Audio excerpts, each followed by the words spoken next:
নমস্কাৰ চাই আছে এনি টক্স মই ভাৰ্গৱ দুৱাৰা ৰাজ্যৰ মুখ্যমন্ত্ৰী হিমন্ত বিশ্ব শৰ্মাই নিৰ্বাচনৰ পূৰ্বে কেতবোৰ ডাঙৰ মন্তব্য কৰিছিল মুছলমানক লৈ মুখ্যমন্ত্ৰী হিমন্ত বিশ্ব শৰ্মাৰ ফালৰ পৰা কোৱা হৈছিল আমাক নিৰ্বাচন জিকিবলৈ মুছলমানৰ ভোট নালাগে আমাক মিয়া মুছলমানৰ ভোটৰ কোনো ধৰণৰ প্ৰয়োজন নাই এনে ধৰণে সংবাদ মাধ্যমৰ সন্মুখত স্পষ্ট কৰি কৈছিল হিমন্ত বিশ্ব শৰ্মাই আমাক মিয়া ভোট নালাগে কিন্তু পৰিবেশ খলনি হৈছে এতিয়া মুখ্যমন্ত্ৰী হিমন্ত বিশ্ব শৰ্মাক প্ৰয়োজন মিয়া মুছলমানৰ ভোটৰ অবিহনে নিৰ্বাচনত জয়ী হ'ব নোৱাৰে বিজেপি আৰু তাৰ বাবে দেখিবলৈ পোৱা গৈছে বিশেষকৈ নগাঁও লোকসভা সমষ্টিত বিজেপিয়ে তথা হিমন্ত বিশ্ব শৰ্মাই আৰম্ভ কৰিছে মিছন মুছলমান নগাঁও লোকসভা সমষ্টিৰ বিজেপি প্ৰাৰ্থী সুৰেশ বৰাক জয়ী কৰি আনিবৰ বাবে মুছলমান ৰাইজৰ ওচৰত ভোট ভিক্ষা কৰিবলৈ বাধ্য হৈছে মুখ্যমন্ত্ৰী হিমন্ত বিশ্ব শৰ্মাই শুনি আচৰিত হৈছে কিন্তু এয়াই সত্য সম্পূৰ্ণৰূপে ৰাজ্যৰ ৰাজনৈতিক প্ৰেক্ষাপট হলনি হৈছে এতিয়া বিজেপিৰ টাৰ্গেট হৈছে কেৱল মাত্ৰ মুছলমানৰ ভোট আৰু সেইবাবে নগাঁও লোকসভা সমষ্টিত মুখ্যমন্ত্ৰী হিমন্ত বিশ্ব শৰ্মাৰ পৰা আৰম্ভ কৰি মন্ত্ৰী পীযুষ হাজৰিকালৈকে সকলো নামি পৰিছে নগাঁৱৰ নিৰ্বাচনী ৰণক্ষেত্ৰত আৰু এনে ধৰণে মুছলমান ৰাইজৰ পদুলিত মুখ্যমন্ত্ৰী ডক্টৰ হিমন্ত বিশ্ব শৰ্মাৰ ভোট ভিক্ষা এয়া নিৰ্বাচনৰ বতৰ আমাক ভোট লাগে এয়া নিৰ্বাচনৰ বতৰ আৰু এই নিৰ্বাচনতে মিয়া মুছলমান ৰাইজে দেখুৱাই দিছে নিজৰ শক্তি যি শক্তিৰ শৰণাপন্ন হ'বলৈ বাধ্য হ'বলগীয়া হৈছে হিমন্ত বিশ্ব শৰ্মা এই মুহূৰ্তত বিগ পলিটিক্যাল নিউজ লৈ এনি টক্সৰ দৰ্শকৰ বাবে এই মুহূৰ্তত জনাইছো এই ডাঙৰ খবৰ মিয়া মুছলমানৰ ওচৰত হাৰ মানিলে মুখ্যমন্ত্ৰী হিমন্ত বিশ্ব শৰ্মাই মিয়া মুছলমানৰ ভোট বিচাৰি মুখ্যমন্ত্ৰী হিমন্ত বিশ্ব শৰ্মাৰ ভোট ভিক্ষা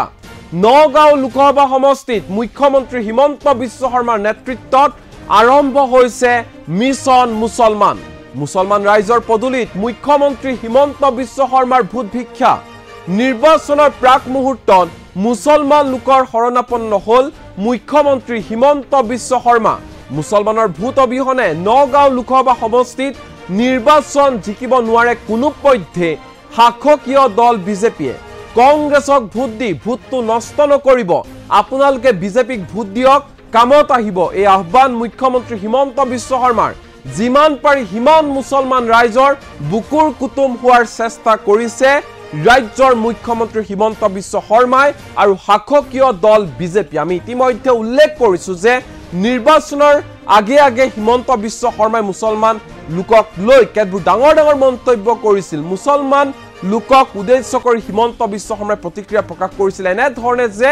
নিৰ্বাচনত জয়ী হ'বৰ কাৰণে বিজেপিক মুছলমানৰ ভোটৰ প্ৰয়োজন নাই আমাক মিয়া মুছলমানৰ ভোট নালাগে আমি অসমীয়াৰ ভোটতে আমি নিৰ্বাচনত জয়ী হ'বলৈ সক্ষম হ'ম এনে ধৰণৰ মন্তব্য কৰিছিল হিমন্ত বিশ্ব শৰ্মাই আৰু সেইগৰাকী হিমন্ত বিশ্ব শৰ্মাই এতিয়া মুছলমান ৰাইজৰ পদুলিত ভোট ভিক্ষা কৰিবলৈ বাধ্য হৈছে দৃশ্যাংশ আমাৰ হাতত আহি পৰিছে এই দৃশ্য চাওক এয়া হৈছে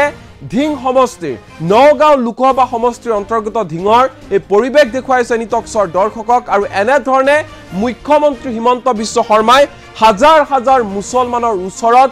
গৈ এনে ধৰণে ভোট ভিক্ষা কৰিবলৈ বাধ্য হৈছে এই মুহূৰ্তত এই দৃশ্য দেখুৱাইছে নিটক্সৰ দৰ্শকক আৰু ৰাইজে কমেন্ট বক্সত জনাবলৈ নাপাহৰিব যে মুখ্যমন্ত্ৰী হিমন্ত বিশ্ব শৰ্মাৰ এই নতুন ৰূপক আপুনি কি বুলি ক'ব মোদী আগত হিমন্ত বিশ্ব শৰ্মাৰ পিছত সুৰেশ বৰা যদি আমাৰ লগত থাকে হিমৰ ডেভেলপমেণ্ট 120 স্পীডত দৌৰিব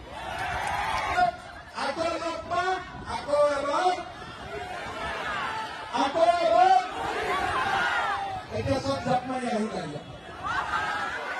চব ভাঙিলে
ভোটৰ বিপৰীতে ৰাইজৰ স্বাৰ্থ